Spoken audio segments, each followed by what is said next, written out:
नमस्कार दोस्तों, रीट के लिए साइंस की टेस्ट सीरीज चल रही थी जिसका अगला वीडियो है। देखिए आज की वीडियो का पहला प्रश्न, सांद्रित अयस्क को वायु की अनुपस्थिति में कसकर गर्म करना क्या कहलाता है? तो निस्तापन कहलाता है। 1 किलोग्राम राशि का वजन है तो 9.8 न्यूटन होता है। आंधी के आगमन से पूर्व बैरोमीटर में पारे का स्तर सामान्य स्तर से नीचे जाएगा। तापमान का एसआई मात्रक निम्नलिखित में से क्या है? तो केल्विन होता है। ताप का एसआई मात्रक क्या होता है? केल्विन होता है। एथिलीन एक अणु है तो एथिलीन अध्रुवीय अणु है। एथिलीन है वो एक अध्रुवीय अणु है। एथिलीन का रासायनिक सूत्र C2H4 होता है। अध्रुवीय अणु के उदाहरण कौन कौन से हैं? CH4 मेथेन अध्रुवीय अणु है। C2H4 भी अध्रुवीय अणु है। C6H6 भी अध्रुवीय अणु है। CCl4 भी अध्रुवीय अणु है। अध्रुवीय अणु किसको कहते हैं? यदि एक केंद्रीय परमाणु के चारों ओर एक चार्ज समान रूप से वितरित किया जाता है तो अणु अध्रुवीय होता है। मानव नेत्र के जिस रंग के प्रति सर्वाधिक संवेदनशील होते हैं, मानव के नेत्र हैं किस रंग के प्रति सर्वाधिक संवेदनशील होते हैं? तो पीले रंग के प्रति सर्वाधिक संवेदनशील होती हैं। प्रकाश या इंद्रधनुष की मध्य का रंग कौन सा होता है? हरा रंग होता है। घरेलू विद्युत उपकरण परिपथ में किस क्रम में लगे होते हैं? तो घरेलू उपकरण होते हैं वो समांतर क्रम में लगे होते हैं। रेशम का कीड़ा अपने जीवन चक्र के किस चरण में वाणिज्यिक तंतु पैदा करता है? तो कोशित अवस्था में, प्यूपा अवस्था में रेशम का कीड़ा है वो वाणिज्यिक तंतु यानी रेशम पैदा करता है।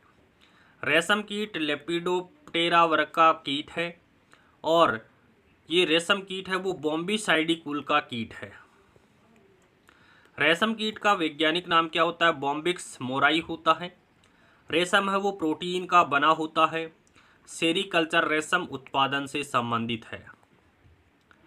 किसी परमाणु के लिए प्लम पुडिंग मॉडल किसके द्वारा दिया गया? तो जे थॉमसन के द्वारा प्लम पुडिंग मॉडल दिया गया। न्यूटन नामक वैज्ञानिक किस देश के थे? तो ये इंग्लैंड के थे। संहति और ऊर्जा के बीच किसने संबंध स्थापित किया था? आइंस्टीन के द्वारा संबंध स्थापित किया गया। जूल इंटू सेकेंड निम्नलिखित में से किसका मात्रक है? तो कोणीय संवेग का मात्रक होता है जूल इंटू सेकेंड। अच्छे ईंधन के संबंध में असत्य कथन बताना है। जो जलने पर कम समय में अधिक ऊष्मा दे ये तो अच्छा ईंधन है। जिसके जलने पर धुआं व राख कम उत्पन्न हो ये भी सही है। जिसमें कार्बन का प्रतिशत कम हो तो कार्बन अच्छा ईंधन है, उसमें कार्बन की प्रतिशत मात्रा कम नहीं होनी चाहिए, अधिक होनी चाहिए, ये कथन असत्य है। जिससे वायुमंडल में प्रदूषण कम हो बिल्कुल सही, अच्छा ईंधन वही है जिससे वायुमंडल में प्रदूषण नहीं होता है। ऑप्शन है यहाँ पर करेक्ट हो जाएगा। एक्स है प्राकृतिक संसाधन कौन सा है? एक्स है का मतलब जो कभी खत्म नहीं हो, तो वायु है वो एक्स है प्राकृतिक संसाधन है। आगे देखिए काला सोना है तो काला सोना किसको कहते हैं? पेट्रो रसायन को काला सोना के नाम से जाना जाता है।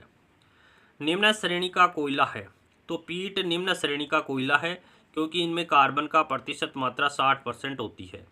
पीट निम्न श्रेणी का कोयला है क्योंकि जलाने पर धुआं अधिक देता है और ऊष्मा कम उत्पन्न करता है। ऑक्सीकरण या अपचयन अभिक्रियाएं किसको कहते हैं? किसी रासायनिक अभिक्रिया में ऑक्सीजन का योग हो तथा हाइड्रोजन का निष्कासन हो उसे ऑक्सीकरण या उपचयन अभिक्रिया कहते हैं। 2Cu प्लस O2 को जब ताप देते हैं तो 2CuO का निर्माण होता है। यहाँ पर ऑक्सीजन जुड़ रही है, जहाँ पर ऑक्सीजन जुड़ती है उसे ऑक्सीकरण या उपचयन अभिक्रिया कहते हैं।